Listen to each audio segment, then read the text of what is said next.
Marc and Mandy. Today we're going to talk about whether it's better to dust dry or with a wet microfiber cloth. Here at Clean Club Calgary, we prefer both. Sometimes you have some antique furnitures where you need a dry cloth because you might create damage with the moisture. But otherwise, we definitely prefer to dust with a damp microfiber cloth because we don't put the dust back in the air.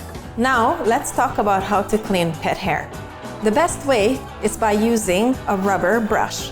We prefer to use this. It's excellent for furniture and also to get it off the side of your stairs or any carpet. Homemade cleaners are very popular right now. They do work. Let's talk about them. You can mix together vinegar, dish soap, and baking soda, and they're gonna be a great cleaning supply. But just be wary, if you're going through a stomach flu or anything else, you might wanna use something stronger. Before you mix anything, please read the labels. Thanks, Marc and Mandy. Let the magic begin. Thanks for watching The Marc and Mandy Show. Like our video by clicking below and subscribe to our YouTube channel.